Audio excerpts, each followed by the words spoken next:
नमस्कार, म एमराज जोशी। मनका कुरा युट्युब च्यानलबाट तपाईँ सबैले स्वागत छ। यस च्यानलमा हामी विभिन्न सर्जकहरूका मनका कुराहरूलाई सिर्जनाको माध्यमबाट पस्किने जमर्को गरिरहन्छौँ र गरिरहेका छौँ। आज पनि म तपाईहरूसँग केही सिर्जनाहरू लिएर आएको छु। साहित्य मञ्च नेपालको फेसबुक पेजबाट म केही सिर्जनाहरू लिइरहेको छु। आज विशेष गरी कुशे औँसी अर्थात् बुवाको मुख हेर्ने दिन भनेर मनाउने गरिन्छ। विशेष गरी बुवाका नाममा बुवालाई सम्बोधन गरेर बुवालाई माया गरेर धेरै सर्जकहरूले धेरै सिर्जनाहरू गर्नुभएको छ। आज तिनै सिर्जनाहरू तपाईहरुसँग साभार गर्ने जमर्को गरिरहेको छु। म साहित्य मञ्च नेपालका सञ्चालकज्यूबाट अनुमति लिएर उहाँकै फेसबुक पेजमा पोस्ट गरिएका केही सिर्जनाहरू वाचन गर्ने जमर्को गरिरहेको छु। त धेरै ढिलो नगरिकन म वाचन गर्ने जमर्को गरिरहेको छु। बाको नाममा धेरै सिर्जनाहरू भए, धेरै सिर्जनाहरू हुँदैछन्। बा आमा आफै नै शब्द नै धेरै महान शब्द छ। यो शब्दको जतिसुकै बयान गरे पनि, जतिसुकै सिर्जनाहरू आए पनि अझै अपूर्ण झैँ लाग्छ, अझै अपुरो झैँ लाग्छ। त्यसैले केही सिर्जनाहरू सर्जकहरूले गर्नुभएको छ बाको सम्मानको लागि, बाको मायाको लागि। ती सिर्जनाहरू म तपाईहरुको लागि आवाज बनेर पस्किने जमर्को गरिरहेको छु। सन्तोष घिमिरेको कविता वाचन गर्दैछु म। सुरुमा बाहरूको कथा शीर्षकको कविता। बाहरूको कथा। मैले धेरै पढेँ आमाका वेदनाका कथाहरू। मैले धेरै पढेँ आमाका वेदनाका कथाहरू, तर कहिल्यै पढिन बाका अनुहारमा सलबलाएका दुःखका वक्र रेखाहरू। धेरै पटक कविहरूले आमाकै तारिफमा कविता कोरे, आमाकै गीत सङ्गीत भरे। आमालाई धरती भन्नेहरूले बालाई कहिले आकाश भनेनन्, र त बा सधैँ ओझेलमा परे। बारीको डिलमा चुपचाप ठिङ्ग उभिएको बुढो रुख झैँ बा कहिल्यै उभिएनन्, भन्ज्याङको चौतारी झैँ ढसमस्स बसेनन् बा कहिल्यै। बा त हाम्रो अँधेरो मेटाउन मैन झैँ जलिरहे, हाम्रा खुसी मेट्न मोनोरेल झैँ चलिरहे। जिन्दगीभर कुदिरहे, थाकेर सुइँ नगरी सधैँ एक्लै कुदिरहे। त्यसैले त अग्लिँदैछ एक्लोपनको हिमाल बाको मनभित्र। यतिखेर लम्पसार छ निरस जिन्दगी, बाकै अघिल्तिर थिचिएर त्रासले सधैँ घुमिरहन्छ घुवार घुवार कुम्भकर्णको निद्रामा बाको अन्यल जिन्दगी। तर बा कर्कलाको पातमा टलपल टलपल पानी झैँ आँसु टिलपिलाएका आँखामा निद्रा हराएपछि खुसीको शिला खोज्दै परेलीका डिलहरूमा बोल्दा बोल्दै भाँसिन्छ बाको स्वर। बोली बन्द हुन्छ एकाएक, थाहा पाउँछु म गला अवरुद्ध भएको र पनि दबाएर सबै पीडा मुस्कुराएको अभिनय गर्छन्। म चिन्छु त्यो मुस्कान, त्यो नक्कली मुस्कान जो बाको होइन, हुँदै होइन। फुङ्ग रङ्ग उडेका उदासीका फुलहरू फुलेका छन् बाका मुहारभरि चाउरिएर ग्राफ जस्ता गालाका रेखाहरूमा कतै एक धरको सन्तोष छैन। कपाल झरेर खुइलिएको बाको तालुमा जिम्मेवारीको चर्को घामले उदाएदेखि अस्ताउँदासम्म ठुँगिरहन्छ। भित्र मनमा कता कता विगत र आगतको उही चिन्ताको पहाड उभिएको छ, र बा त्यही पहाडमा उभिएर संसार जितेको नाटक गर्छन् अनि बाँड्छन् हामीलाई पैँचो मागिएका उधारा खुसीहरू। तर यथार्थमा बा हारिरहन्छन् पल पल मेरो लागि, तिम्रो लागि र तिम्रो लागि, मेरो लागि, तिम्रो लागि र हाम्रो लागि। हो बा त्यो बा हरुवा बा त्यो हरुवा हो जो सधैँ हारिरहन्छ केवल सन्तानका लागि, केवल सन्तानका लागि। सन्तोष घिमिरेको बाहरूका कथा शीर्षकको यो कविता तपाईहरुको लागि मैले वाचन गरेँ साहित्य मञ्च नेपालको यो फेसबुक पेजबाट। अर्को कविता म वाचन गर्दैछु, उर्वशीको कथा वाचन गर्दैछु। बाको सम्झनामा शीर्षकको यो कविता। बाको सम्झनामा के लेखौँ बाको सम्झनामा, के भनौँ उनको बलिदानीमा। कसरी पोखौँ उनको लागि माया, उनको लागि बनिएको मायारूपी शब्द भेटिदिन, उनको लागि बनेको मायारूपी शब्द भेट्दिन। यो शब्दकोशमा कसैले बालाई आकाश भने, कसैले बालाई हिमाल भने र भने कसैले बालाई सागर। तर म भन्छु बा र उनको माया दाँज्न कहीँ छैन यो ब्रान्डमा, केही छैन यो ब्रान्डमा जसका बा छन् आजसम्म यो दुनियाँमा।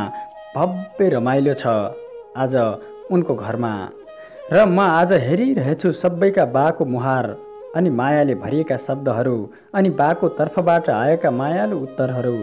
अनि म पनि लेख्न खोजिरहेछु बाको लागि, भेट्न खोजिरहेछु बालाई, जो सधैँका लागि छोडेर गए, माया छोडेर गए वा माया छोडेर गए। बचपनमा समाएका हातहरू ताते ताते गर्दै हिँडाएका पच्चापहरू, मेरो पीडामा रोएका आँखाहरू, म बिरामी हुँदा ओखती लिएर नसुतेका रातहरू, मलाई खुसी बनाउन उडाएका रानी खेलका मसिना मसिना फिरफिरेहरू। म कहाँ कहाँ खोजु बालाई, रानी खेलका झ्याङहरूमा, तिनै बोटहरूमा, तिनै गल्लीहरूमा, खोल्साहरूमा। यति थाहा हुँदाहुँदै मेरा बा फर्किएर कहिले आउँदैनन् यो दुनियाँमा। जब बाले छाडेर गए यी सब कुरा, बालाई सम्झिएको कुनै त्यस्तो दिन छैन, बालाई नसम्झिएको कुनै त्यस्तो दिन छैन। बाको काखको अभाव नखड्किएको कुनै प्रहर छैन। झन् आज बाको मुख हेर्ने दिन, आज झन् झन् उर्लिएका छन् सम्झनाका लहरहरू, मुटु फुट्ने गरी गएका छन् भुइँचालो, मनै उडाउने गरी आएको छ तुफान, मनभित्र परेको छ चट्याङ, बर्सेको छ आँखाबाट पानी र उर्लेको छ आँखाको डिल हुँदै बाढी, भिजेको छ परेली वर्षौँदेखि उनको यादमा। नभएर के भयो त आज साथमा, भेट्छु बालाई सम्झनामा, भेट्छु बालाई सम्झनामा। उर्वशीको यो कविता मैले वाचन गरेँ तपाईँहरूको लागि। बाको सम्झनामा शीर्षकको कविता। एउटा गजल वाचन गर्दैछु। तिलक केसीले लेख्नुभएको, बालाई सम्झेर लेख्नुभएको यो गजल हो। रोएर थाकेँ फर्किनन् आमा, न बाबा फर्केथे, रोएर थाकेँ फर्किनन् आमा, न बाबा फर्केथे, कानैमा रुँदा झर्किनन् आमा, न बाबा फर्केथे।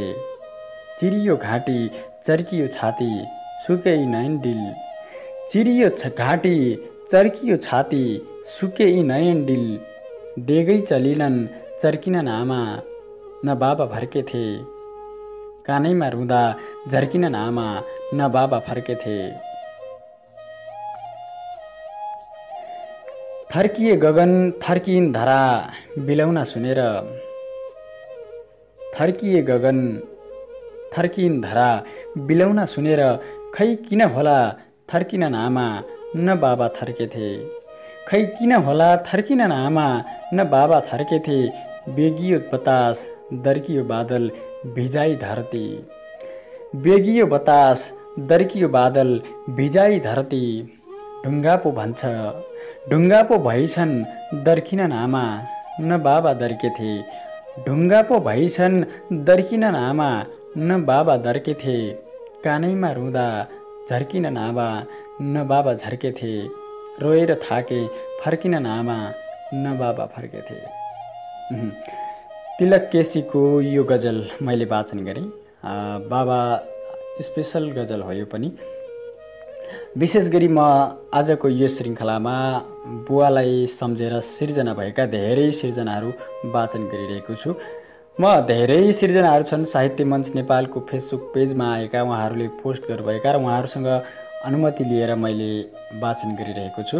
र म अन्तिममा एउटा मात्रै वाचन गर्छु। अब क्रान्तिकारी बा शीर्षकको एउटा कविता वाचन गर्दैछु। यो कविता लेख्नुभएको छ मदन सुवेदीजीले। यो पेजमा धेरै कविताहरू छन्, मैले त्योबाट केही सिर्जनाहरू लिने प्रयास गरेको छु, वाचन गर्ने प्रयास गरेको छु। एउटा गजल पनि वाचन गरेँ र एउटा अन्तिममा कविता वाचन गर्छु। क्रान्तिकारी बा शीर्षकको। क्रान्तिकारी बा। निधारमा रातो फेटा नबाँधेका, हातमा बन्दुक नबोकेका, मुखमा जिन्दाबाद र मुर्दाबादको नारा नलिएका, तर हातमा हलो कुटो कोदालो, हातमा हलो कुटो कोदालो, हँसिया नाम्लो, काँधमा जिम्मेवारी बोकेका, रणभूमि युद्धमा रणभूमिमा युद्ध गरिरहेका बा मलाई क्रान्तिकारी लाग्छ। शिरमा लगाएको फाटेको मैलो टोपी निकालेर मेरा लागि नयाँ कपडा किन्न त्यो फाटेको मैलो टोपीसँग युद्ध गरिरहेका बा मलाई क्रान्तिकारी लाग्छ। आफ्नो खुट्टा ढुङ्गाले बिज्दा पनि फाटेकै चप्पल लगाएर मेरा लागि नयाँ जुत्ता किन्न त्यो फाटेको चप्पलसँग युद्ध गरिरहेका बा मलाई क्रान्तिकारी लाग्छ। एक हातमा छडी अर्को हातमा हालो समातेर एक हातमा छडी अर्को हातमा हालो समातेर खडेरीले पटपट धरती फाटेसरी चिरा चिरा परेका कुर्कुच्चामा माटो भरेर धरती जोतिरहेका बा मलाई क्रान्तिकारी लाग्छ। शरीरको पानी पसिना बनाई खुट्टामा पुर्याएर ती रित्ता बोरा चामलले भरेर पसिनासँग युद्ध गरिरहेका बा मलाई क्रान्तिकारी लाग्छ। कम्मरमा पटुकी बाँधेर पिठ्यूमा सिमेन्टको बोरा बोकेर प्रत्येक तलामा मेरो भविष्य सम्झँदै सिमेन्टको बोरासँग युद्ध गरिरहेका बा मलाई क्रान्तिकारी लाग्छ। ओ भरिया ए कुल्ली हेलो जामी नोकर कता गए ए हलिदाई मैले यी नाम सुन्नु नपरोस् भनेर दिनसँग युद्ध गरिरहेका बा मलाई क्रान्तिकारी लाग्छ। त्यो टन्टलापुर घामले मेरो कोमल शरीर नपोलोस् भनेर घामलाई जवानी चढाएका बा मलाई क्रान्तिकारी लाग्छ। मैले आफ्नो पुरा सपना देखौँ भनेर मलाई सुताएर छानोबाट चुहिएको पानी भाँडामा थाप्दै बाहिर फाल्दै भाँडामा थाप्दै बाहिर फाल्दै त्यो मुसलधारे पानीसँग त्यो हुरीसँग त्यो रातसँग त्यो अन्धकारसँग युद्ध गरिरहेका बा मलाई क्रान्तिकारी लाग्छ।